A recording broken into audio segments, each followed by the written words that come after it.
we were talking about careers, and I think I was saying how I love nursing, whatever. And she said, when you talk about sport, you start talking really fast, and obviously there's a different level of excitement. She's like, that's not how you talk about your nursing. And that sort of was the moment where she was saying to me that she thought I should try and work in sport, and that's sort of where I went, okay, it's true. Like, I love my nursing, and it makes me feel really good. I love that I can contribute, but sport is what I'm really passionate about. So I think that was sort of the key to getting into the space.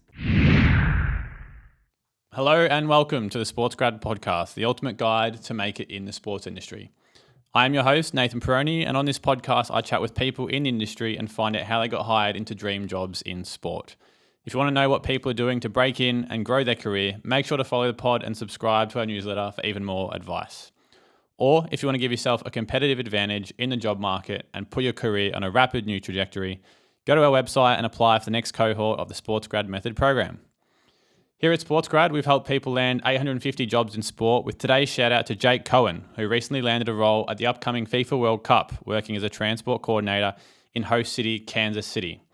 Jake is one of our members in the United States, and it's amazing to see him flourishing as one of the biggest events in sport comes to North America in June. So congrats again, Jake, and enjoy. Now, we hit another milestone on the podcast today in the history of SportsGrad with episode 350. And to celebrate, coming up on the show is Olympian, registered nurse, corporate speaker, and mental health ambassador, Rachael Lynch. Rachael is an ex-Hockeyroo, playing over 230 games for Australia and winning gold twice at the Commonwealth Games. Rachael now works in the administrative side of sport in her role as nurse and care lead and Wellbeing and engagement advisor at Wheelchair Rugby Australia. However, Rachael has much more happening in her world as she runs her own business, Stomp Goalkeeping, is a registered nurse, Are You OK Day ambassador, and corporate speaker. She truly has done it all. So this is a special episode with someone who's had a profound impact on the Australian community in more ways than one, underpinned by her involvement in sport. So grab a pen and enjoy this chat with Rachael. Hey guys, Ruben Williams here, founder of SportsGrad. We'll be back to the episode in just a second, but I just wanted to take a moment to tell you about the SportsGrad Method Program, which has been helping people land jobs at major sporting bodies in as little as 14 days and doesn't require you to take out a massive debt to get started. If you are looking to make a jump into the sports industry, but nothing seems to be working for you right now, then why not apply for the SportsGrad Method Program? Inside, you'll get given a proven playbook and a one-on-one industry mentor, as well as access to the SportsGrad network, plus much, much more, all of which have helped people land over 800 roles in sport. If you're ready to back yourself and fully go after your career and not let life get away from you and wonder, what if I'd only given that a shot?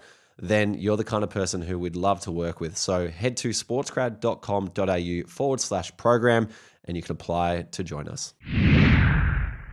Rachael Lynch, welcome to the SportsGrad podcast. Thank you. Thanks for having me. No worries. It's episode 350 for us, so it's a big milestone. So honoured to have you. What a privilege. I know. Ex-Olympian, ex-Commonwealth Games, done a lot of things, corporate speaker, mental health ambassador, done everything. It's hard to know when people say, what do you do? Which one do I choose? Nurse as well, that's the other one I forgot, Yeah. which I mentioned in the intro. The other one we just mentioned when we came in to speak was a connection of ours, and I should have messaged her beforehand, but I didn't. Laura Barden. I took her job at TGI, now at Illuminate. You played with her at the Hockeyrooos. Yeah, good friend of mine, helps. Yeah, do you want to give her a little shout out? Of course. Then she has to listen to the whole thing. We, LB and I have a routine actually every Monday. We send a voicey to each other. I do it as I walk into the hospital, and then she'll listen to it and reply on her way to work. And so both of us aren't strangers to recording messages and listening to messages. Yeah, so wow. A podcast would be very appropriate. And lunch is on the cards and a few hours after this. How perfect. Maybe you should come. We're going for lunch. Don't tell our boss. No, fine. Love the background. It just sums up the small world of sport as well. So yeah, it's so good. So good. Accreditation-wise, what have you got for us today? I'm sure you probably got a lot over the journey. Actually, no. I've done big clean-outs. I used to leave them all at home at Mum's house, and then we sold the family home. So I don't have many, but I just saw Ruben also has one of these. But AO. Australian Open, worked there. 2025 was my first year. I worked there last year as well. So what were you doing at the AO? So I work in player medical. Yeah. So we have all the services, but I work in with the doctors, and we treat all the players and their entourage. So pretty cool gig. And I'm sure we'll talk about it, but AO was one of my first jobs. I used to work there every summer, and run one of the bars there. So Amazing. full circle to go back now and work underneath and directly with the players, which is fun. What's the 0125's That's your gym? access. So we are very fortunate, like we're one of the few sort of groups of staff that can go in, like even where the players eat. Yeah, okay. So we get to dine there conveniently because mostly for the doctors, but they don't have time to go to where the staff cafe is. So we get to go upstairs, and not that we mingle, obviously we're very professional, but it's pretty good access. Yeah, that's amazing. Love it. Yeah. Well, thanks for bringing it in. We'll have to hang it up on the wall after the podcast as well. No worries. So we start the conversation with some quick fire questions to lay the foundations. So firstly, what inspired you to work in sport? Yeah, I mean, I've been working in sport actually for a long time. I have just always loved sport. So my first job was working, or one of my first jobs was working at the footy, and that extended to Australian Open and events around Melbourne Park. And then I've done a bit of coaching too, but the main one was I've been a nurse. Essentially, I played hockey as well, so I was a nurse throughout my hockey career, my professional hockey career. And then when I finished, I had the nursing already set, so my transition as far as retiring as an athlete was no problems because I just slotted straight into what I was already doing. But I realised I really missed the sport element, and you don't obviously don't get that in nursing, in health. But I thought, I want to come up or try and figure out a way that I can work in sport because that's what gets me excited. Love it. And here you are, doing too many things. Yeah. First ever job out of sport, I guess, and the first ever sport-related job that you had? My very first job was cleaning at my school. So I've always been very... Cleaning at school, like whilst you're in school? Yeah, so it was back when, they slipped us a few bucks in a little envelope. Yeah, right. My brother was doing it, so I was technically too young to do it. But we had those sort of backpack vacuum cleaners. Yeah, I've been there doing that in a gym. Yeah. I think I was always a bit of a, I wouldn't say entrepreneur, but always really keen. I had like little flyers I'd put out in my street to feed people's dogs and look after their pets. And so I've always been keen on working. The cleaning was my first one, and then went into the sort of catering world, I guess, with my Delaware job. And then what was your other question? First sport-related job. Yeah. Had been one of these event ones in Melbourne? Yeah, it'd probably be that. Yeah. And then, I suppose I had a bit of, other than doing coaching and speaking, I had time away where I was just nursing. Nursing, that was my main career, I suppose. Did that for about 15 years in the hospital system. And after high school, extra study, did you do anything? Yeah, I went straight into human movement and psychology. I think being a sporty kid, I was just like, well, I understand sport, human movement makes sense. Yeah. That sounds like an easy degree. I didn't really know. I thought I wanted to be a sports psychologist. Yeah. And still really interested in that, in psychology, but I got into the course and just, I was like, I don't want to do 7 years of study and probably more to be a sports psych.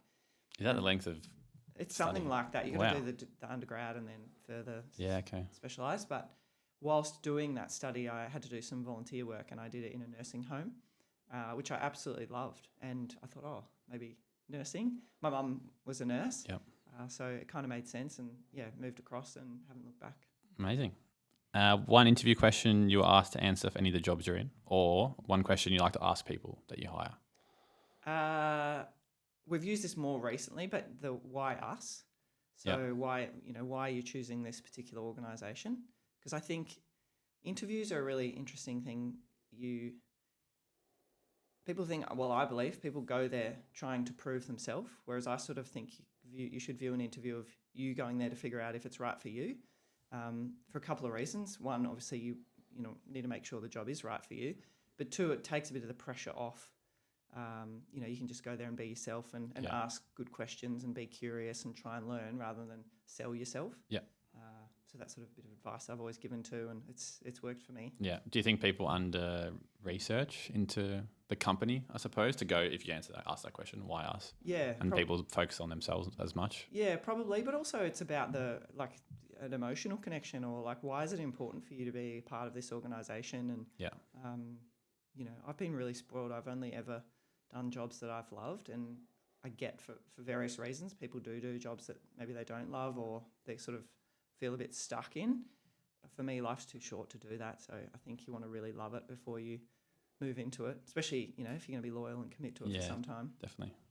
Book or podcast recommendation that's helped your career? Oh, this is a hard one. I love reading. I read a lot of books, mostly audio, but less of a podcast gal. There's so many, but there is one particular book that I sort of wondered whether I should share. It's called, I think it's called Hidden Effects. So this is one of my favourite. Yeah. I'll look silly if I've got this wrong, but I'll tell you. And you have read this, or you audio booked it? I think I audioed it. Yeah. So I keep a list of books and I have to beat it every year. I want to try and read more than the last year. Like it.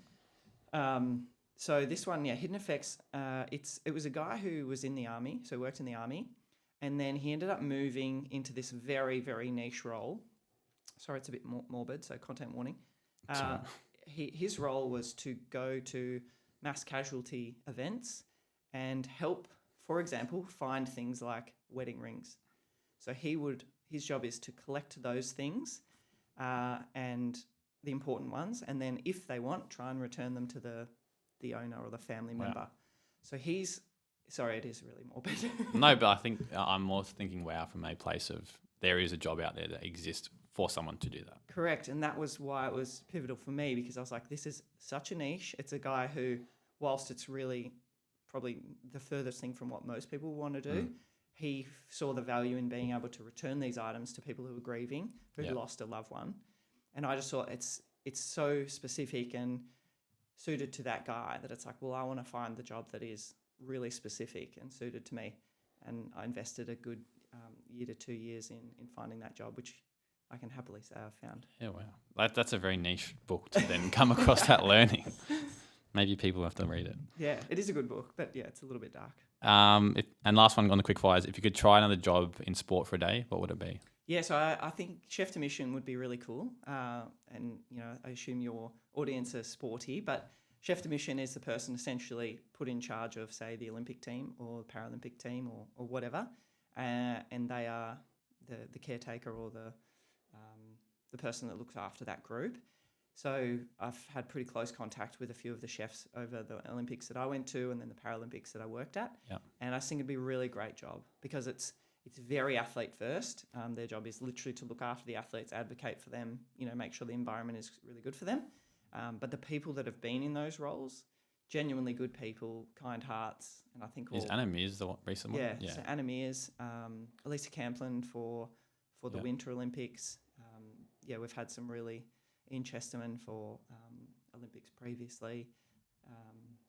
K-Mac was our Paralympics one. It's just awesome people. So I was like, well, I feel like I could do that and it'd be a pretty cool job. Let's see if you can do it in LA. Yeah. Now, I want to take you back to, I suppose, before hockey even starts. Where does your passion come from a nursing and athlete wellbeing perspective? I've got a fierce desire to help people. I think one of my values is, kindness and care, and I take great pleasure and satisfaction out of helping people and making their day better. And so I think from the nursing point of view, that made sense. Yeah. And then the athlete wellbeing, I had there was different names across my career when I was in the VIS, but I had different people that helped me in that role and really shaped not just the way that I view sort of balance when it comes to being an athlete and working, but it have really, I suppose, cemented in me the importance of that and how you can have both. I like to think you can have it all, but to be able to be an elite athlete and work is so important. And it's been the wellbeing advisors along the way that have encouraged me to do that. When I've had plenty of times where I've had coaches that didn't agree with that they think you need to be full-time professional athlete, focus on only the one thing. Yeah. So the actual wellbeing role itself, super important. So I was like, well, I'd love to work in that myself. Yeah. Do you think it's got a lot better over the journey, that wellbeing space? And again, I think I see it more common from afar now, but it's like you have to make sure you go study or you find something you're interested, because you can't just be walking out of your career in 10, 15 years and going, oh, I'm a bit stuck. And I feel like you hear a lot more of the depression and anxiety years ago, but it's definitely not as common as what I sort of perceive anyway nowadays across different sports. Yeah, for sure. I think people talk about life after and you're preparing for that, but in so many sports, especially women's sports, it's life during. Like you're not sort of thinking about what will I do when I finish hockey, for example. It's I need to work because I don't earn enough. But it's definitely education in, with coaches and athletes around how it can actually benefit. It's not just because you need something else. I think it can actually help you. And that was my belief. I was a better person and a better athlete whilst I was working. It is hard to get the balance right. Yeah. Trying to do a full-time job and full-time athlete, impossible. But if you can get the balance right, so many benefits. Yeah, I can imagine. I think people struggle to switch off sometimes, so that's probably a good thing. And have perspective. Think about something other than yourself and your sport. It's so important. Yeah, definitely. Now, you speak about athlete wellbeing, your first role in that space, from what I could see, was the VIS as Performance Lifestyle Advisor. Correct. So do you want to just speak about how that role comes about? Yeah, I've finished my hockey, so I was living over in Perth, moved back to Melbourne, and actually I reconnected with my wellbeing or performance lifestyle advisor at the VIS, Lisa Gallard. So because I'd retired and was transitioning, she was still my contact. But whilst I was over in Perth with the Hockeyroo, she played a key role. We'd go for coffee when I'd come back, and she just kept that connection going, which was really helpful for me. So then we had some really good chats about what was next for me, and between the two of us, I decided to do this course. So this career, I always forget the actual name of it, but basically like a counsellor or education kind of careers course, just to add it to my resume. Yeah. So I got into that, and it was through discussions with her during that that might help equip me for a job in that space, because I was trying to get something health related, but I couldn't find anything at the time. So this I thought was a good avenue to get into the sport. And a role came up. I sort of I'd put myself out there and had these great chats with Lisa, and I interviewed and I got it. And I think whilst being an athlete, I'd been in the VIS for almost 20 years or something by that point. That was probably a little bit of a golden ticket in some ways, but it was, the feedback I got was that I'd invested in this extra study because it was so important for the role. I didn't just walk into the job because I was an connections. athlete. And because of who I knew. Yeah. So I think that was pretty key as well. Like sometimes the resume does matter. Even if you know all the right people, you've still got to have the right stuff on your resume. Good advice. Average week when you're at the VIS, what does that look like sort of in and out of competition season? I know there'd be a lot of sports going on, but what does that look like? Yeah, so I had 4 sports. I looked after cycling, wheelchair basketball, shooting, and surfing. So I had really good variety, mix of and para and able-bodied, mix of team sport, individual sport. So I got to learn a lot, and it was really great. My philosophy with it was to go and meet the athletes where they're at. So we have this fantastic facility in Albert Park, but so many of the athletes don't actually get in there. Either they live overseas. I was going to say you can't surf at Albert Park. Correct. Yeah. And for some sports like surfing and even shooting a little bit, going to the gym for them is sort of a bit further removed from their priorities. So, I'd go down to Torquay and sit on the beach and wait for them to finish their surfing, then go for a coffee. I would, I had a cycling athlete who was BMX freestyle. So sometimes I'm just sitting up the top on a ramp on my computer while he was training, and then we'd have little chats while he was resting in between. Yeah, okay. And I felt it worked really well because fast tracking that connection with the athletes meant that they would be more willing to talk to me about career stuff or whatever. And really, you're just there as a sounding board a lot of the time. We're not there to get them jobs, to enroll them in degrees or anything like that. We're just there to chat to them about where they want to go and just a general wellbeing role, so checking in. So I think they did appreciate that, and I just loved it because I love sport. So of course I want to be down watching the surfing on a shooting range, learning. I got to have a go at that, doing some shooting at the targets and jump in the wheelchair, like so many fun things. And it was across the week, really flexible.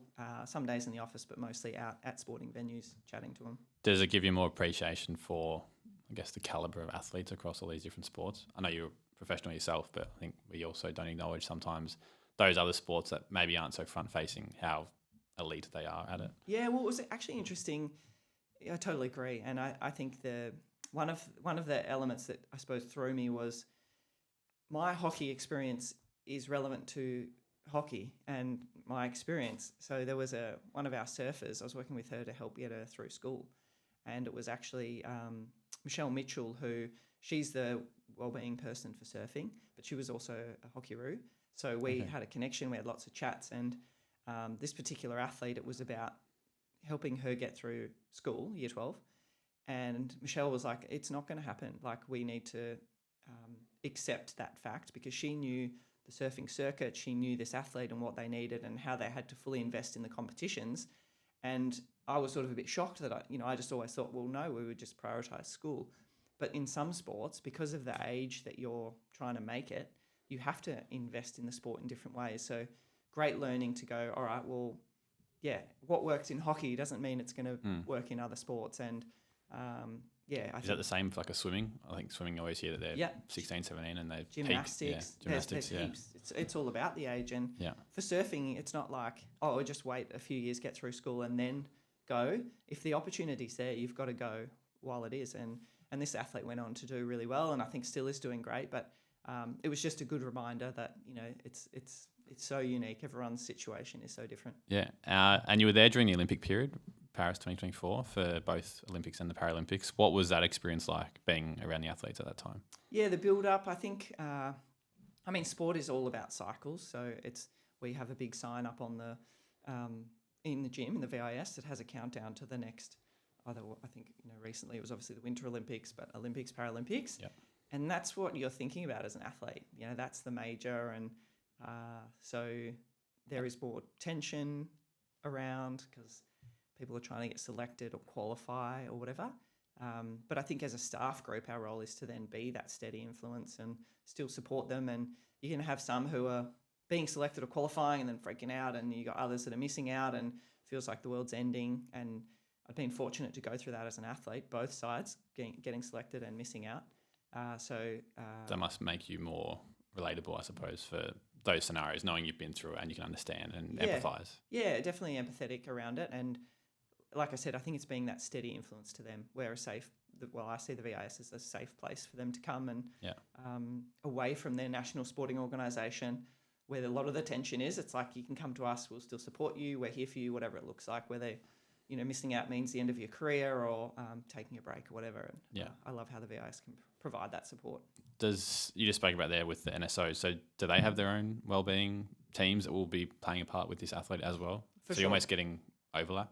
Or is the NSO having more involvement than you because, I don't know, a higher governing body that may be committing more time? Or is that? Yeah, there's actually quite a clear difference. So I'll use the hockey example. Once you're selected in the Hockeyrooos, you will move over to Perth and you'll be under the Hockey Australia Wellbeing person. Yeah. But like I said to you, when I was over there, every time I'd come home, every few times I'd connect with Lisa. So you could, in some ways, double dip if you like. They're careful not to tread on each other's toes, but the sort of way I viewed it when I was in the working in the space was, well, let's work together. Like if I have a better connection with an athlete who then makes it to the next level, then, in shooting, for example, the wellbeing person there, we just work together. And if I had the relationship, I'd sort of keep looking after them. If they did, then they would. So we're trying to do the same thing, just support them. But yes, all the sports will have their own. Yeah, okay, that's interesting. Post the VIS and where you are now, so you're currently nurse care. This is a big title, by the way. Yeah, I know, too many words. Nurse carer lead and wellbeing and engagement advisor at Wheelchair Rugby Australia. Mm-hmm. Tell us how that role comes about, and I suppose how that differs and is similar to what the VIS was. Yes, a bit of a story. When I finished hockey, I spent about a year going around having coffees with all the different people I'd connected with over my career. Essentially anyone who would meet me, not just people in the sporting world, but anyone that I could sort of chat to about career stuff. Lots of coffees. I remember sitting down at a table with one guy on a napkin. We did this little exercise of you sort of draw the four quadrants, and in one corner is what you like and what you're good at. Mm-hmm. Next corner, what you like, what you're not good at. And then the opposite, so what you are good at but don't like. If I draw it, it'd make more sense. No, I'm visualising it. Yeah. But obviously there's things you like and you're good at in one corner that you want to aim for, and there's things that you don't like and you're not good at that you're going to avoid. So that was stuff like, I'm not good at sitting at a desk. Like I've tried a corporate job, I can't do it, I get so bored. I need a job that's out and about. So quite broad, but also really specific, because there's lots of jobs that are at a desk, so let's rule them out. So that was just a bit of career exploration. And it also shows gaps. So stuff that you really like but maybe aren't good at, we'll go and learn some things. For sure.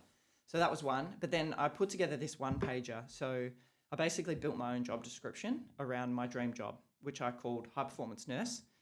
I put on there the skills that I have, and those were a combination of my nursing skills, but mostly the skills that I learned as an athlete, because I thought both of those are going to be really relevant.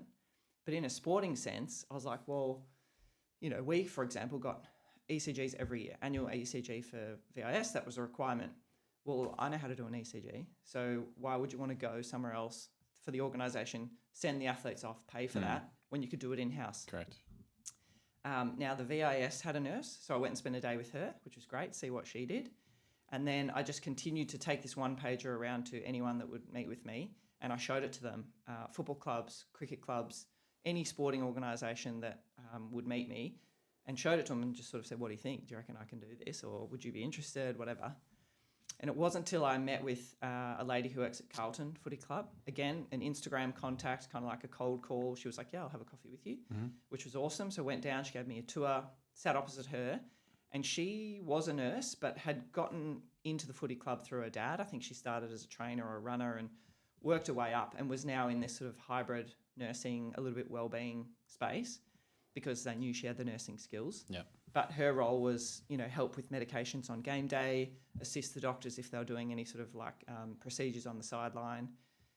And chatting with her, I was like, bang, here it is. This is what I just put on my one pager. I didn't know it was a thing, but it is. Yeah. And so that was kind of like the dream realised. I just then had to find the role. But because I wasn't able to initially, I got the VIS job. And then it was within that I started getting these gigs to go away with. Okay. Yeah. Para table tennis first, then parachuting, and then I got the spot at Paralympics as a nurse, and then it was from there that I got the rugby job. Wow. Long story, but... No, but I like how you went out on your own initiative to build that. I think Ruben would often speak about it from a SportsGrad perspective of, build up your profile and then how can you showcase that to the world and try to find avenues and gaps in a business that, hey, this is what I'm good at. Can I help solve a problem? And that's basically what you've done. So credit to you. And I can imagine there's probably a lot of no's and back and forth of not really getting anywhere. So to get through it all, well done. The biggest one was that we don't have money for that, because that's often a barrier because it's something new. But I guess I went, well, most sporting teams have a doctor. It's really hard to find a doctor that can go away because one, the pay's not that good usually, and they're not that available because they're either working in a clinic or a practice or whatever. But nurses, way more available, a little bit cheaper, and I feel more effective because the doctor can provide assistance with actual procedures and medications, but we can do a bit of everything. We can liaise, we can do health assessments, we can't prescribe, but we can administer with the support of a doctor. So it just was an absolute no-brainer. And I think most sports agreed it was just they hadn't done it before. So it was kind of like, how do you justify it? And I know the VIS having the nurse there, they'll tell anyone who will listen that having a nurse in a NIN or in a institute so valuable. And I know a lot of others are looking to do it now too. Yeah, it's probably one of those fields that I know personally I didn't know a lot about. And I think it's probably for people listening that maybe you're in a field that you don't feel like you can break in and maybe you're interested in being a nurse or that high performance space, that there is avenues to do it. So for sure. With the Wheelchair Rugby Australia, is that a base out of Victoria? Are they sort of around the country? Where's their main base? Our athlete base is mostly here in Melbourne, in Queensland. Yeah. Our actual office staff are in Sydney. So we're sort of spread everywhere. We've got a good hub here in Melbourne. We've got majority of our staff are here, so that helps. We're out at the hangar at Essendon's. Oh, yes. I should have known that. Yeah. I used to work at Western and we were upstairs. Yeah, okay. We moved away, but obviously the Bombers were there in Paralympics Australia there. Correct, yes. Makes sense. And so I'd see them on the basketball court. Yep. So through the Paralympics link, we have an office there as well as Wheelchair Rugby. Yeah, yeah. But it's great, good facility. We kind of go in a couple of days a week, but we all meet on a Wednesday. That's our main day. And the crew train in the morning. And then we've only got a small group of athletes. Most of the athletes are in Queensland. But it's a decentralised program, so all over. How do you manage to manage those relationships when they are a bit all over the place? We're very camp-based. So, again, different to my hockey experience where we were centralised. We'd spend all year together. The camps are great. You come in together. We, can fast track things there. We have meetings, lots of trainings, do all of that connection exercises. Yeah. But it means that they can all go and live their lives. Some have families, jobs. I think it's one, and we won't go into it, but I have some views around centralised programs. But for ours, it's like if you brought everyone in together, let's say to Melbourne, you've got things like many of them have specifically designed accessible houses. So we can't just be like, oh, move to Melbourne, because that's quite a niche. People that are in a wheelchair need particular requirements. So we would never try and rip them away from their environment. That makes sense. Yeah.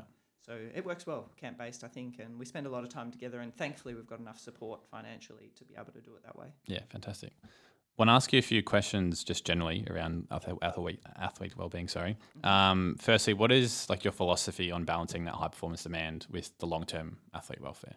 Yeah, I'm so passionate about that having something else, other perspective is crucial to being, like I said, a good athlete, but also a good person. It is about finding the balance, fitting it into your week. And the balance won't always be right, because I think whilst you're studying, the study is a very different load. I remember going away on hockey tournaments and just the guilt of, do I bring my books and have them there and feel like I'm not studying or not doing enough? Or do I leave them at home, accept the fact that I'm not going to have time, and just sort of clear the head around it? It's like this constant weight of stuff you should be doing. Yeah. Whereas once you get into the workforce, it's much easier, because usually, hopefully, your job, you can either take your leave or whatever and leave it behind. But I do think I always felt that to go and spend a portion of your week thinking about something other than you and your sport, crucial. Yeah, for sure. In terms of trust, how do you build the trust with athletes to ensure that they feel comfortable to seek help and to open up to you? And imagine it's harder at the start and to build that, but yeah, how do you go about it? Yeah, build the rapport is really key. And like I said, I found going out to their environment was really important. Athletes don't want to be in offices usually, and the VIS was an office. So, I remember the conversation I had with my performance lifestyle advisor, Lisa, was on a bike. So she would come down to our training on a Friday afternoon at hockey, and there would be like a gym session before. Yeah. She'd just sit on the bike and spin the legs over, and that allowed people to come up to her, have a quick hello, or it happened way more organically. And her and I were actually sitting next to each other on the stationary bikes, and that's when we were chatting. So it's also less, confrontational, if you like. It's less formal. Less formal, yeah. And so I guess I've had that sort of role modelling, and I tried to do that myself. And yeah, if athletes see that you're investing in them and their sport and what they're doing, like that's always going to go a long way. Yeah. I think it helped for me that I was an athlete, so I had a bit of instant, respect in that regard. But they're not going to trust you unless they know that you're investing in them. So yeah, and I can see why the comfort thing is if they're in a comfortable environment and you come to them, they feel more comfortable to probably open up. Whereas if you bring them into a meeting room in an office, it's probably like, oh, now I feel very closed in and can't be myself. Am I in trouble? Yeah. And it also they get to show what they do. And that's important too. So it's like we know you're all superstars and you're elite in your own way. So I want to go and I want to see it. Show me. And then let's talk about some other stuff. How do you help athletes deal with the pressure of the high expectations, especially around tournament and Olympic time? It's tricky. I think pressure and expectations are one of the bigger challenges. Something I guess that I tried to teach or instill in the athletes I work with was just going on that journey to figure out who you are yourself, like who you are, what makes you tick, what your values are. Because my own experience was once I went through the process of actually figuring out, what was important to me, and that allowed me to then sort of believe in myself a little bit more and have some real conviction around what I was doing and how I was doing it. I'm a firm believer in like values-based decision making, but a lot of people don't even know what their values are. So helping them learn that so that when these high pressure moments come, they can be really clear about the things that are important to them, and also hopefully have that sort of slightly stronger embedded belief. But then the flip side is having the perspective or something else outside that you go, okay, well, in this moment, I maybe didn't get selected. So hockey's not going that well, but I can go to work and I'm actually a really good nurse and that's going well. Mm-hmm. Whereas if you've just got your sport, it feels like the world is crashing down around you. Yeah. So I think perspective, balance, and knowing who you are. Do you think the athletes struggle more at the Olympics? And I'm sort of saying this as sports and professions that aren't on a broadcast sort of week to week like an AFL or NRL. Do you think they struggle more because then they become in the limelight, whereas maybe it's a national or world championship that doesn't get as much broadcast, they can kind of just go about their business and feel comfortable? So true. And whilst people had views on Tokyo and thinking that must have been horrible to go over there with no fans, I think, like with the hockey, I reckon we played way closer to our potential because there was no one else there. Because we just did what we do every single day. You go out onto the pitch, it's just us, and we play. Yeah. And you're not worried about trying to catch up with your family afterwards or autographs. There's still media, but naturally when you step out onto a sporting field or venue or whatever, and there's a huge crowd, your heart rate will rise. That just happens. Whereas we didn't have that. Like we knew that millions of people were watching. Yeah, but no one was there. There's no one there. So as soon as the whistle goes, you're like, oh, it's just us. So yes, I think that's a challenge. The sports that don't play in front of many people, that's definitely something you've got to consider. But I used to say to the girls, Olympics, I was fortunate I went when I was a bit older. It is just us. Like nothing else matters, just us out there. So stay connected to each other and stay on track with that, because otherwise there's so many variables that you can just get overawed by. Yeah, definitely. What are the most common mental health challenges you've seen from your time at Wheelchair Rugby and the other sports at the VAS as well? And you could even speak to your time as a professional as well, if there is some. I mean, anxiety is a big one, I think. Whether just not formally diagnosed or anything, but people feel anxious about so many things. Performing, like we were just saying, the pressure, selection, all of that can cause a lot of anxiety. But I think, just like I said, the self-worth is a big thing in sport, because, and this is why I feel I did pretty well after I retired. I never identified myself as an athlete. Like if someone asked me what I did, I always said I was a nurse. And so then when I finished, I didn't have to do the who am I now? I'm not a professional athlete anymore. Yeah.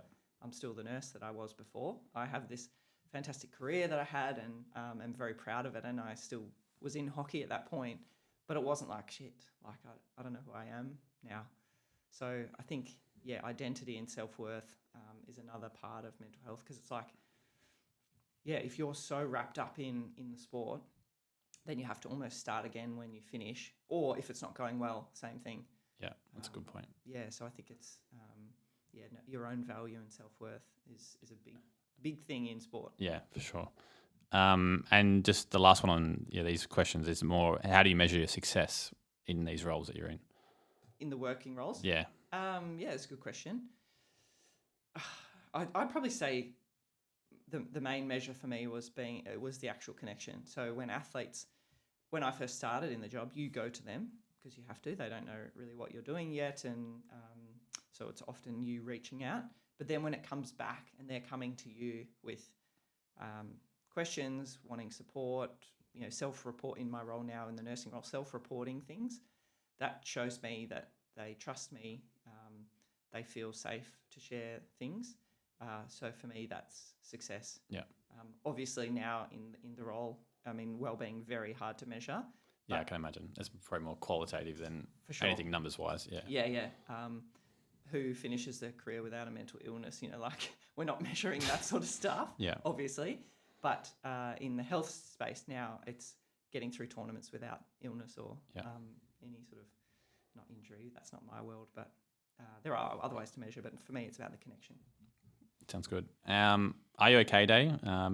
Many people I think would know what that is, but maybe not fully understand it. I know myself in high school and in primary school, you hear about it all the time. And sometimes I think it was taken for granted, and I think that probably is common sometimes in high school, but I think it's something that's very important. Want to speak to your experience. You're currently an ambassador, for the day. Tell us why it's important for you and why you're involved in being an ambassador. I just love that they're not about making money. They're just about connecting people, getting people to talk, listen, check in, really simple messaging. I didn't know who they were when I first got asked to join them, but I was like, it sounds pretty good, just asking people if they're okay. Yeah. So that was many, many years ago when they sort of first started. and I've been on the journey with them ever since. And I've loved seeing it grow. Like you said, so many people now know about it, and we're trying to spread it across the year, so it's not just one day. Yeah, that's great. But yeah, I think it is just the talking, the listening, the connecting, the asking. I mean, I'm curious, does mental health come up in most of these podcasts, like in the sporting space? Is that sort of a big feature? It's not so common. I think personally, I am someone that really values health and well-being, and I think my wife's probably taught me a lot in the last probably 5, 6 years I've been with her, in that I used to get very wound up even just being a social sport person. If I lose a game of 5-a-side soccer on a Wednesday, I'd just be flat and depressed. Okay. And I think I've come to know that there's much more to life than just a result. And even as a supporter, I'm still passionate about teams I support, but I'm not someone that's going to get really angry and mad about it. It's like, look, it is what it is, and you just move on. Life's still okay. Yeah. And I think I try to bring to the podcast and to people I speak about, like, how do you manage life outside of work? Like, yeah, it's all great being amazing what you do 9 to 5, or, some people just killing themselves with too much work. It's like, well, how can you go to the gym in the morning, go for a walk, read?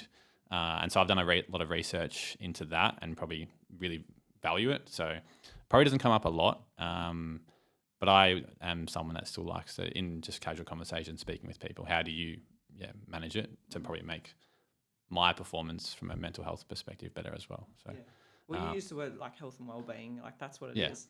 Sometimes we think about mental health as mental illness, but everyone's got factors that affect their mental health and their well-being. So, what do you do to make sure that you're okay? Because when you're around other people, wife, family, partner, friends, colleagues, how do you bring your best version of yourself? Well, that's on you to go and do the things you just said. Yeah. Whatever's important, reading, activity, exercise. Yeah, so I think it's important for everyone. So I think it's great to have someone like yourself on, because we probably don't get a lot of, I suppose, athlete well-being and the health side so much of sport. A lot of it is administrative, and I think we're trying to get better at that space. So, obviously great to hear from someone like yourself. Thanks.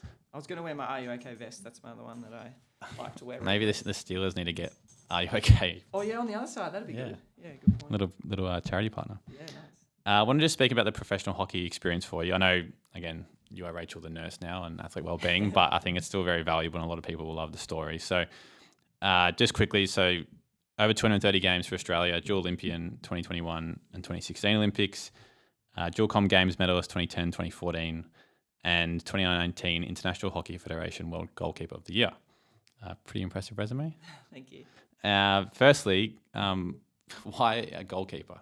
I think I hear it a bit. I'm a soccer person, and it's like, not a goalie though. No, I've been a defender in my time, but okay, so you get it then. To some degree, but then I'm not in the goal. I always hear in soccer, it's like goalkeepers are just like a different breed. Yeah. Why did you choose goalkeeper in hockey? Well, I kind of didn't. So we have the same reputation that we're a bit, the weirdos and whatever. And I think it's goalies across the board, like water polo. I hear the same thing. Yeah. Soccer. Although I think soccer or football's even more silly because their goal's so big. It's true.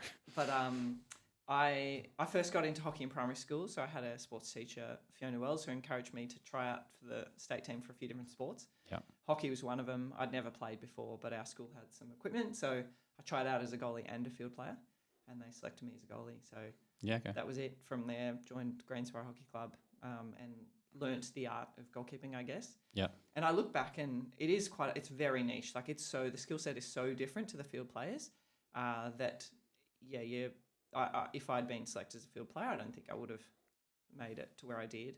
I don't have a particularly good engine or a passion for doing aerobic kind of activities. I had good reflexes. I was pretty agile and coordinated. Yeah. And as a young kid, that worked a treat. Did you have not so much fear? Like I see hockey from a broadcast perspective, and like you're obviously all kitted up and you've got so much protective gear, which is fair enough. Yeah. But I think like you're in the firing line just as much as anyone. Well, this is why we have the rep of being stupid. Because, but my theory is we stand in front of the same ball that like the defender right next to me stands in front of. Could get hit as well. We're wearing full protective equipment. They're wearing a mouth guard and shinnies. Like, who's the stupid one? Yeah, true. And, I was very lucky. I never missed an international game through injury or illness. That's impressive, yeah. I've got this big padded suit on. It's pretty genius. Yeah, that's true. On Hockey 2 in Victoria, like I think it's a bit niche. Like I know I would always enjoy just playing hockey for sport in school. Sure. I'm from Southeast Melbourne growing up, but there's not a lot of facilities to do that. Okay. Was it harder from getting access to resources and facility? I know you mentioned Greensborough. Do you think it's challenging the pathways to become a Hockeyroo or Kookaburra? Like yes and no. There's certainly things we can do much better. I do a bit of coaching. I coach goalkeepers and often like to go out into the regions and give some love to towns that maybe don't get it so much. Yeah. And I would say to them that, we did a little bit of a spot survey in the Hockeyroos at one point, and most people came from somewhere out of a major city. Okay. And I just think that the resilience that you build as an athlete in the kind of country, if you like, is so much greater. You have to commit more, and often it's your parents committing, driving you. But there's athletes that are driving 1, 2, 3 hours to get to training a couple of times a week. You have to work harder for it. There's obviously sort of more challenges and adversity involved in that. You get less opportunities, so you're having to chase them yourself. And so I think that puts you in really good stead. So it's almost a good thing to be from a town. It's probably, the parents hearing me say that are like, really? Can't wait till they get their license. But I do think that... you do hear a lot of those stories though. It's like, I've had to drive this far to training. It's like, wow. Or move away. You move away really young for those opportunities. But I certainly like to do that, go out and assist, because like pathways for a goalkeeper is even harder because there's not many qualified goalie coaches around. So that's why I set up my business, so that I can share all of my knowledge with goalies, but also remotely, because it's online. But it's about, when I go and do clinics, I give them the skills and the drills and stuff so that when I leave, they can keep doing them. So there's not that dependency on having a coach. Here's an exercise you can do with mum, dad, brother, sister, teammate. There doesn't need to be the qualifications. This is how you do repetition of something. This is how you build up the skills. Yeah. So that in case they go, because most don't have a goalie coach, even at high levels, they probably won't be exposed to one. I was lucky I had some really good ones, but it's about driving it yourself. And I think in sport in general, the ones that do really well are driving it themselves. They're the ones that are at training a bit earlier, practicing some skills. Mm-hmm. They're doing little bits throughout their week on top of training. They're the ones that are going to make it. Yeah. Did you ever think you'd run your own business doing goalkeeper coaching? No, I didn't. Actually, I had a lot of help from my brother. And it's called Stomp Goalkeeping, by the way. Yeah, so thanks. Shout out to any hockey players. Yeah, well, it is, again, a niche. What are the odds there'll be any goalie people listening? Who knows? I appreciate that. But it was, I did the coaching. I love the coaching face-to-face. But because I was having to live in Perth with Hockeyroo's and away so much, I couldn't do much of it. And it was my brother's idea. He's like, well, let's put it online. So we essentially recorded everything that I know, put it into video packages, and that meant, now I've got members all around the world who can... I was going to say, I saw there's a Spanish option as well. Yeah, we put it into Spanish. Nice. And interesting, like I don't have many in Europe, because Europe does do well. They've got lots of coaches, goalie coaches. The hockey over there is huge, especially in Holland. But in Australia, it's gives me so much pleasure to know that there's a young goalkeeper in a small town somewhere in country New South Wales who's able to be coached by me, essentially, driving it themselves, who can then go somewhere and turn up at a selection trial like I did, and they've already got some skills because they've been working on it by themselves. Yeah. I know you spoke about the goalkeeping side of protection and the padding and everything. Is that something that often is outlaid by parents, families, or is that something that's often given to you when you're at a club? Yeah, a club or school maybe will give it to you. And I think most are like what I had. You then slowly, each Christmas or birthday, I'm asking for one piece of equipment, my own helmet, my own stick, whatever. Yeah. It's expensive. And then slowly you'll hand that piece back as you build your own kit. Yeah, okay. And then, and for a lot of parents, it's like, I'm not spending $2,000 on a goalie kit until I know the child wants to stay in it. Makes sense. And then as you grow, you need to get bigger kit. But there's a pretty good goalie economy of equipment. I still remember a good friend of mine, Seth Dutre, her dad. I was down at Greensborough training, I think in the men's team. They'd thrown me in goals and I was not that good and probably struggling a bit, but I also didn't have the right equipment on. And I came off and he's like, here, use this upper body gear. And I don't know if it was his or he got it for me, but just stuff like that where it's just this guy helping me out. And that's great. Yeah. So I try and do that myself with my gear and, give away bits and pieces just because it's hard, it's expensive. And just like anything, if the equipment doesn't fit properly or it's not fit for purpose, you're not going to do as well. Yeah, or feel as comfortable Correct. and safe to do it as well. Yeah. Back on your, I suppose, Olympic journey, you were elected a member of the AOC Athlete Commission in 2021, which is a minimum 4 years serving with objective of advising AOC executive on all matters relating to Olympic movement from an athlete's perspective. Yeah. Good research. You got a lot of good info on your website. Do you want to just tell us what that is all about? Obviously, that sounds like a pretty well reputable position, and not many people can do that. It was great, yeah. So it's voted in at the Olympics. So all the athletes can cast their vote, and it's an athletes commission. So we're essentially the voice of the athlete to the executive. So we would meet regularly across the year, usually go to Sydney or online, all of the athletes, and we would meet with the staff from the AOC and discuss things like uniforms. So like a couple of years out, we're looking at samples for uniforms. We get to advise on colours and different things. Cool. Stuff to do with sponsors, money. The Athlete Commission recently pushed for some changes. We were working on it when I was in there. So I finished after Paris. That was my term. But some stuff that we'd been discussing while I was there around how can we get more athletes, more money. So you get this medal incentive funding, and we wanted to sort of change it because it was based on basically you had to get a medal, gold, silver or bronze. And we were like, well, most people go to the Olympics and don't, or Paralympics, and don't get one of those. So how can we support more? So I think that got passed recently, that anyone that goes will get this sort of lump sum payment as a recognition, because it's obviously pretty huge. So basically it's like a players association of sort. Yes. Like I think of it from my experience in soccer, Correct. like the PFA or AFL have AFLPA. So it's basically absolutely. the same thing. Yeah, same concept. So, there's things that the athletes want to push themselves, and then other things that they're there as a sounding board. And I think across all sports it's so important. We've just done the same with Wheelchair Rugby. I think we've got a couple that advise into the CEO and the board, but even just having a leadership group of athletes within our team or our program, for me now being on the other side, I always want to hear the athlete's voice. Like we sit around and have meetings all the time as a staff, but it's like, hang on, have we asked the athletes? Because all of this we're doing for them, but they're not in the room. So to have channels a bit more formal where you can get their opinion more often, I think is crucial. Because I look at hockey sometimes, I think we didn't have the voice. And whilst you, as a program, you're not always going to listen. You're not always going to take on board and change things, but you want their advice and Have an input, yeah. Input, exactly. Yeah, very good. Another achievement of yours, recognised in 2024, Order of Australia for your service to hockey. That's OAM, right? That's how they recognise it, correct? Yeah. Do you want to tell us how that comes about and the ceremony behind it? I think a lot of people would probably see on LinkedIn, I know you've got it, it's like such and such, OAM. And it's like, what does that really mean? But oh, God, it's a bit scary putting that there, and you don't want to, You've got the LOY as well? OLY, yeah. Olympian? Yep. Yeah. Actually, so I got an email. I remember I was sitting at my desk at work and I got this email. I'm one of those people that reads through my junk folder because You never know what's going to be there. I'm curious. Like if a no number rings me, I answer because I want to know who it is. Whereas a lot of people just screen that. Yeah. Anyway, I get this email and I was like, oh, this is spam. It had this like really dodgy sort of graphic at the top and the formatting was all messed up. And anyway, I read through it and I was like, this seems a bit weird. And as I often do, I sent a screenshot to my brother and I was like, what do you think of this? Yeah.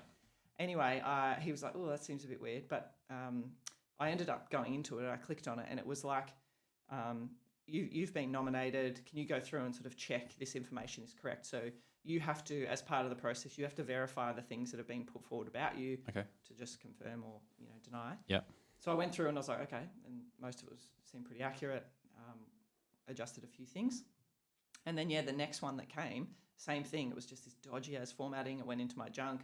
And thank God I didn't delete it because it was from the government telling me that I'd got this Order of Australia.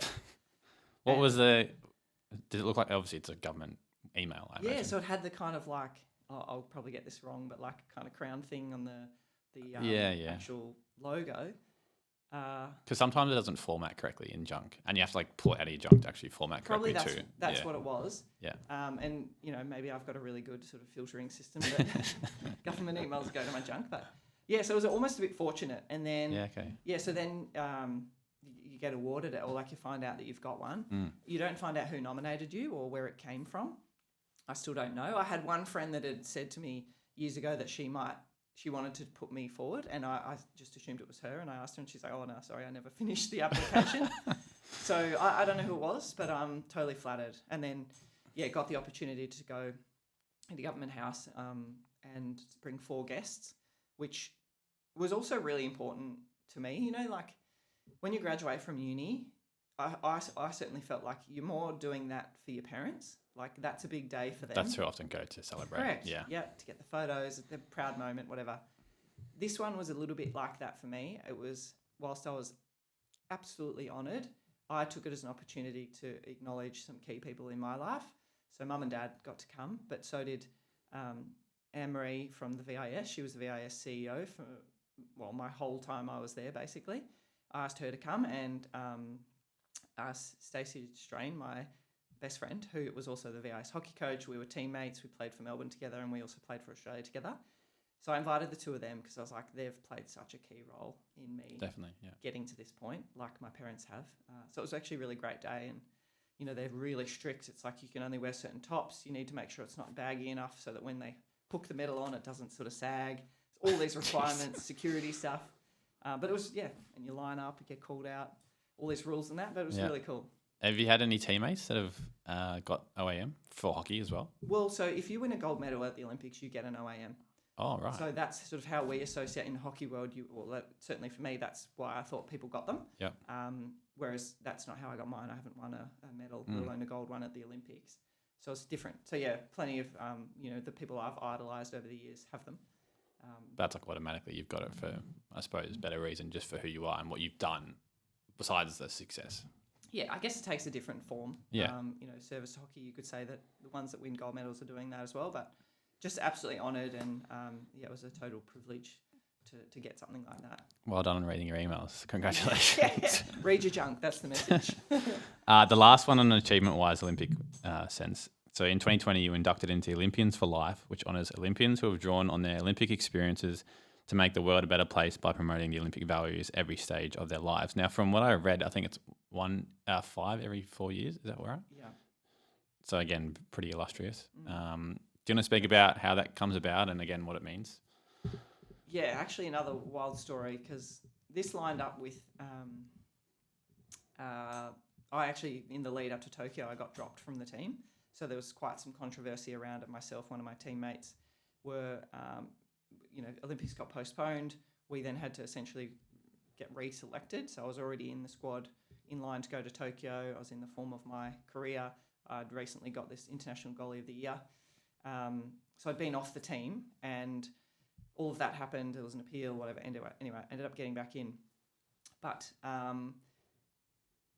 the day the team was coming out, so the day our Tokyo actual team, not the squad, the actual team was coming out at, I don't know, whatever, let's say 10 o'clock in the morning. Now, I just spent the last 6 months in a legal battle, training by myself, going through the shittest experience of my life, defending my character and my behaviours and all this stuff to get myself back in the team. Nightmare of a year. I got myself back in. I had, I think, 4 weeks of prep with the team in order to get selected. And then they were announcing the Olympic team. 2 hours before that announcement came out, I was driving up north because I wanted to be away from everyone and just be by myself when the team came out. I get this phone call, and it's a guy from, he was ringing from the UK. It was someone from the World Olympians Association. And he rang and he said, I'm ringing to let you know that you have been selected as one of the Olympians for Life for your contribution to sport and, for you as a person, to society and all of this, all these wonderful things that they said about me. Yeah, that's pretty incredible. You'd been to one Olympics at that point. You hadn't even been to this next Olympics. Yeah, well, that's it. But that's the whole idea. It was to do with outside of the sport. Yeah. But I assume you have to go to one Olympics to qualify. Well, yeah, I think so. Yeah. Because to be Olympians for life. We're correct. And you've got to show the Olympic values. Yeah. But it was just this irony that I'm getting this award for my character, and I'd just been through this thing with hockey around my character, and the timing of it. So he rang that, and I said, "Oh, mate, thanks so much." And I said, "Oh, and what happens now?" And he said, "Oh, well, you'll get presented with the certificate and whatever in Tokyo." And I said, "Do you know something I don't know? Because I don't know if I'm going yet." So I thought all this is conspiracy, like, has he found out before I have? Anyway, waited for the 2 hours, got the call or the email to say I was going to Tokyo with the Hockeyroo. And this is 2022 when it then gets cancelled. So it was before the actual one. Yeah. Not like after the postponement. Yes. So yeah, I got that call, then got the email to say I was going to Tokyo. So, I was pretty quick to get on the phone and share this news, both parts of it. Definitely. One that I was absolutely so proud of, and two, that was just this total relief having been through such a shit year. But yeah, it was amazing. And then the girls made such a fuss. I actually got given the certificate and was on an online presentation because of COVID in Tokyo.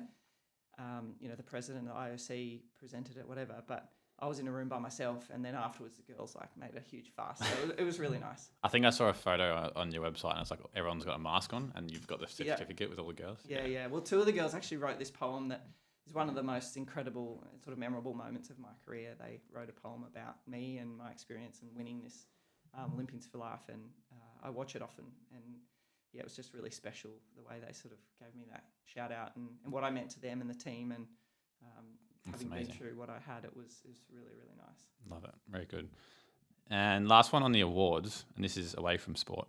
So obviously all your work as a nurse, and then you were selected for the COVID-19 Honour Roll, which recognises and honours recipients identified through their nominations as having performed service or contributions in support of Australia's response to the COVID-19 pandemic. Now, I did not know that this exists. Me either at the time. Is this another email in the junk? It was included in the OAM one. Okay. They were in together. Yeah. Yep. How does that come about, and I suppose how did that make you feel? Firstly? Yeah, look, actually that one I was obviously grateful, but a little bit harder to take because during the pandemic, I looked at the frontline work. I was going to ask you as well. Yeah, during COVID, I worked for a mining company, so I actually stepped away from my hospital role because I was very part-time, and when COVID hit, I couldn't get any more shifts. So hockey stopped, world stopped. Yeah. So I got this job at the mining company, and I ran our COVID testing program where we did asymptomatic testing of all of the mine site workers all over WA for our company. So 5,000 workers, before they got on a plane, they had to come and get a test. So I was setting up clinics in all these remote locations, and amazing job. It was my first sort of corporate management-y type job. I had an amazing boss, Matt Pilbeam. He helped me so much. So it was fantastic 2 years, and that was my COVID experience. So no lockdowns for me. I was on the plane all the time. I was going around. I was basically living out my dream because it was a really remote, mobile job. But like all nurses and doctors and frontline health, they weren't having a fun time, I guess, as much as... Correct. And so when I got this, it's no, give it to the ones that are wearing PPE for 12 hours a day and not able to see their families. And I have so much respect and time for any healthcare professionals, but during COVID, it's I suppose shone a spotlight on them. I obviously got the acknowledgement. I'm grateful for it, but there were so many people that just did incredible things during that time. Yeah, I think sometimes when I go to a nursing home, my nan's been in a nursing home, or you go into hospitals and you go, what I'm really doing sometimes just doesn't really matter. Well, it's funny you say that. Because you put the value on someone like yourself and frontline and COVID, and it's we're all just chilling at home and working from home. It's oh damn, life's hard. It's I'm just putting LED signage together sometimes, and it's it's great and everything, but then it's these people are the ones that are really changing the lives of Australians and how people live. So I have a lot of admiration for people like yourself and what you do. So thank you. Yeah, well, thanks. I'm the same. There's so many in health that I have that same admiration for, because there's people that do what I do, but times 6 days a week and in harder settings and all of that stuff. So it's there's so many impressive and incredible people out there. And, I totally agree. Now, I want to talk general challenges, problems for working in sport, which is all what we're about. Mm-hmm. So firstly, what were some of the challenges you faced breaking into the sport administrative side of the industry? Yeah, I suppose the first one was, like I said, the qualification. These days you send your resume and cover letter off, and I think it's a computer that's checking it. So it doesn't matter who you know or how great a person you are. Sometimes you won't pass the first round just purely based on your quals. So I think that's a reality, having the right qualifications and experience. However, things like experience is really tricky because how do you get experience without getting experience? So That's a classic cliche where it's like, oh, we need 1 to 2 years experience, and you're like 21 years old. It's like, yeah, how? of course. And, you know, I always, like any jobs that I went for early on, I always said, I'm happy to volunteer my time if that'll help me get the experience you need. Yeah. Just a nice, simple one. Most would never take you up on that for probably legal reasons, but it shows that you're willing to invest. So I think that's one of the key ones is the qualifications. But also shortages too. Like in the sporting world, there's not that many jobs. Yeah, you're right. And there's more and more demand as well.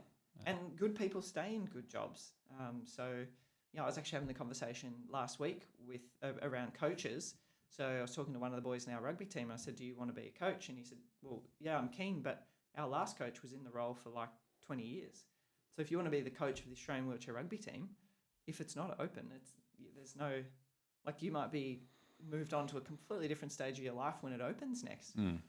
So yeah, I think availability is another one. And that's probably why you need to broaden your sort of scope and interests so that, especially coaches, you know, things like physios, most teams will only have 1, maybe 2, and it's limited. So you might have to go somewhere else before you come back to the dream spot. Yeah, makes sense. Career direction wise, how did you decide this is the career path you wanted to take? I know you kind of mentioned it throughout the conversation, but yeah, do you have one, I suppose, summary of how you've got to this point?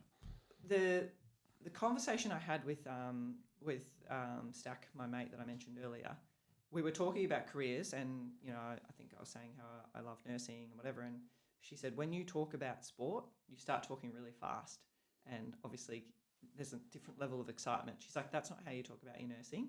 And that sort of was the moment where, you know, she was saying to me that she thought I should try and work in sport. And that's sort of where I went, okay, it's true. Like, I love my nursing and it makes me feel really good. And I love that I can contribute. But sport is what I'm really passionate about.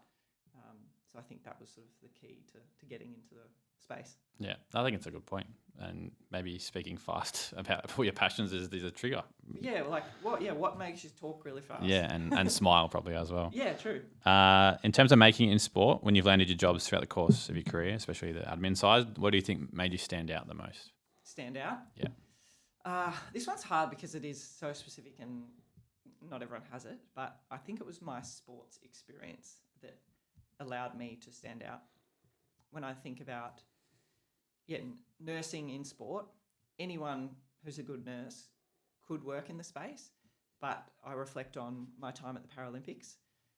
My role was to go in first thing in the morning, sometimes 4:30, 5 in the morning, into an athlete's room in the dark. I've got this like great torch on my watch. So I go in the dark and they're usually awake 5 minutes before I get there, and then I'm helping get them out of bed, right? So it's a really personal, quite intimate setting. Yeah. So I'm the first person they see every morning. Now they're at a Paralympics, which is no doubt for them one of the biggest, if not the biggest event of their life. So it's not my ability to detach the catheter and sort of safely sort their bladder or bowel needs. It's knowing what to say, what not to say, and how I need to be in order to create the most appropriate environment for that athlete. So it's, if I came in like full of life, like, oh, you know, pumped about the game today, how exciting. If they're already nervous, that can make it worse for them. Or, you know, if it's in the evening when they come back, like not asking them about the game or debriefing the game or trying to get a photo or whatever it is, like that's the stuff that I think helped me the most. Knowing how to just be this level, stable, steady influence for them because I'm in their space and, you know, not fangirling over them and all that stuff. It wasn't my nursing skills. So that's not going to be helpful for people listening, being like... No, but it's a good self-reflection of understanding why. Yeah, so it's multifaceted. Yeah. It's not just the skills that you have in the actual role. It's your personality. And, you know, you hear the no dickhead policy, all that sort of stuff. You know, I look at Rugby Australia. We genuinely have the most incredible people. And it was the same for hiring for the Paralympics. Vorney, who was in charge, she was like, I just hire good people and know that they'll fit. Because when you're in each other's pockets for 3 weeks, you can't be annoying. Like, you've really got to be willing to do anything, even if it's not your job, go in and pack up the rubbish or take the bins out or run to the shops for something. It's the same with rugby. We go away together 24/7. You just need to be a really chilled out person, easy to get along with. Like, that's key, not your quals. So I think that's, personality plays such a big role. Speaks to emotional intelligence a lot as well. And Perfect. I think that's a good summary. Yeah, no, but I think that's something that's very valuable from my experiences as well, just in any job. Yeah. In terms of mentors, influencers, I know you mentioned a few names, but we often like to speak to some people who've had a massive impact on people's career. Do you have a couple, and what kind of memorable advice they may have given you over the journey? Yeah, so Stack that I mentioned before around, when I talk really fast and my passion. Another guy, Luke Mackey, school friend. We have, the three of us actually have a little WhatsApp group, and we connect often, but just really good career chats. He talks about thinking, what's your next job? So not the job you're preparing for now, what's the one after that you want, and how can you get to that? Because often we're just thinking, I want to get this job, but it's like, well, where do you want to be in 5 years or whatever? So really good chats with him. And then I think I'm pretty good just with my friends, like talking about general stuff, because they know me better than anyone. So when I have this sort of crazy wild idea, I like to sort of run it by them. My brother's another one. He's the one he was sort of the tech and the brains behind my website and my and Stomp, and then all my corporate speaking and stuff that he's played a really key role. But any of those big life decisions, I always run by him, because I'm a bit more impulsive. He's a bit more calm and rational. Yeah. Can see the bigger picture better than I can. So I think surround yourself with people that you can have those conversations with, who know you intimately. Yeah. And so that you make better decisions. Who are they for you? I've had a few good mentors over the journey that probably helped me get into the jobs I am in today. Yeah. Laura Barden. Laura Barden can say she's a mentor because she helped train me when I got the job. Oh, okay, perfect. But yeah, there's a few different just bosses I've had over the time, and even just people that I haven't worked with that you just build good relationships, whether it be at like school and family. And I think something that the last guest Steph mentioned to me was the piece of advice she got is build a board around you, like a board of Rachel, a board of Nathan. And so like those people you mentioned there, it kind of sounds like you got like 5-6 people that you go to your board of directors and seek advice or get permission or whatever it might be. So that was something I took away from that conversation the other week around maybe I should look at less so do you have 2 or 3 mentors. It's like, who are those 6-7 board members that are your go-tos. So I think the mentor side of things is really important. And I think I always try to give back, especially in the sport industry field, whether it's being a direct mentor or not. I mentor one person in the SportsGrad program, Jackson, and always happy to help as well, because I know how much value it is when you get the advice to then give it the other way. On that too, with the board, just made me think of, I read something, I heard something once around people that can champion you and people that have influence. And this question was, if you're on the floor in a jail in another country and needed to obviously get out, who would you ring? Yeah. Who's that person you would ring? And I actually told this person for me, her name's Dixie Marshall. She's in WA. She's an absolute go-getter. Did she feel honoured or shocked? No, she was honoured, because I said to her, she's a friend, mentor, all of this stuff, but I know she has influence. Like, she knows a lot of people. She's been involved in football, high level, AFL, corporate world. She just has a lot of connections, and she would be another kind of career mentor for me as well. Someone that I talk to. We'd go on long walks. She'd be like, "What are we doing? Like, what are you doing? What's next? What are you working on? All of that sort of stuff." And she's that person that it's like, if I said to her today, I want to work in the AFL, she'd be like, right, this, and this person, have a coffee here, I'll connect you here. Yeah. So connected. So find those people and nurture those relationships, because whilst you're saying you do it for other people now, and I try to as well, but everyone probably needs someone like that for themselves. On their board of directors. Yeah. No, I think, to be honest, Ruben has been a great help in that sense for me. And talk about someone that's very connected. I mean, true. That's him to a T. Speaking of the mentor, back to someone, you've been one of the SportsGrad mentors as well. And do you want to just tell us, I suppose, how you first connected to SportsGrad, and then why you've enjoyed giving back to people as well? Yeah, I couldn't actually remember if Ruben contacted me or I contacted him, but either way, I think it was online, and we went for a coffee and had some really good chats. I was interested in what he was doing. Probably that point in my career was I was still in the exploring phase. From memory, I don't think I'd started VIS. Maybe I had. And then we've crossed over a few times for different things. There was a connection with Dan Simons, who's at the VIS, and I certainly wanted to try and help, but was also keen to understand more around what SportsGrad was and what they were doing. Yeah. And then, then got partnered up to try and, I guess, help someone else who wanted to get into all the sports space, but also a little bit wellbeing. Mm-hmm. So we had a few catch-ups. I specifically remember chatting to I was in Europe on a holiday and waiting in a train station, and we'd arranged to catch up. And I always think I've had a lot of people make time for me. And I try and be really respectful of that time and go with a real purpose. I think I said to you on that 12 months where I was having coffees with lots of people, like, you don't want to waste people's time, but it's made me then go, well, I also want to make time for other people, like that, maybe because you don't know where the conversation could lead. And, to be fair, like I admitted, I'm not sure that I've been very helpful, but still trying to, I guess, be another sounding board or another connection. Definitely. For people. Yeah.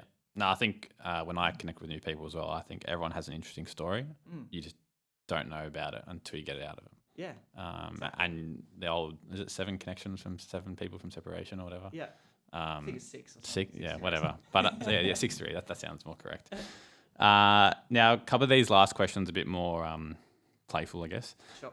So if you had to go back in time and someone said, I'll give you $1 million to land a job working in, let's say, athlete wellbeing, because we're talking about it, and you've got 30 days, what would you do for the next 30 days to try to find that job? If it was my, if I wanted to get this rugby job, which I didn't even know was a thing, I'd go down and meet with the athletes. I'd say to them, here's what I can offer you. I'll split the $1 million with you so you can all fund your journeys. If you can put in a good word for me. Yeah. Because I think, advocacy and people championing you is pretty key. But I like that investment. We haven't had someone go down that path. So. Well, because I just believe in that. And at the end of the day, I'm there for the athletes. So $1 million would go a bloody long way for a group of Paralympic athletes. Yeah. So I reckon they'd be up for that. Maybe a bit biased now that they know me. I certainly, when I first started helping them in Paris, they had no idea who I was or what I was doing. But I think I'd probably go down that path, split it with the athletes. And like it. Keep a little bit for myself to keep working there. Biggest pinch me moment working in sport? Yeah, it would definitely be Paris, the Paralympics. And I went over there. I mean, like I said, I'd been to 2 Olympics by that point, and it wasn't the Paralympics itself. Like I know what a village is like, and all of that stuff is cool, but that was not of interest to me. It was being a part of a team that was so incredible, like the staff, high functioning, real absolute experts in their fields, but like I said, willing to do any job. As soon as one area had some downtime, like say the massage therapists were available, straight down into the kitchen, helping the dietitians. Can we help prepare some meals? Same for us. We were taking bins out. I did that many runs to the shop because one particular athlete needed a non-slip mat for the floor in their shower. Like anything, any job, everyone was willing to do it. We worked so hard. Like I said, I was, up usually 3-4 in the morning. I was staying off site most of the time. So I was on my bike riding into the village by myself in the dark in the middle of Paris and absolutely buzzing because I'd go in, I'd help Ben in the morning, and then my day was just completely open. I could be doing anything, but with this incredible group of people, and I'm still friends with a lot of them today because we just built these strong connections. And team spirit. Yeah, and it's just like, I'd had my hockey experience with the athletes and I loved it, but I'd also not really been in environments where I felt so seen and valued and supported, and that was probably the first time that I really felt that, and that's where I was like, this is the space I want to be in. And even now, someone asked me at the Aussie Open, one of the girls who worked at the Olympics, she said, LA, are you keen? And I said, not the Olympics. I said, I'm going to the Paralympics. And if they asked me to do both, I'd say no, because I want to invest in the Paralympics, because that's for me totally way better. That's where I want to be. Yeah, love it. Very good. What do you think your life would look like if you hadn't pursued a career in sport administration, let's say? Yeah.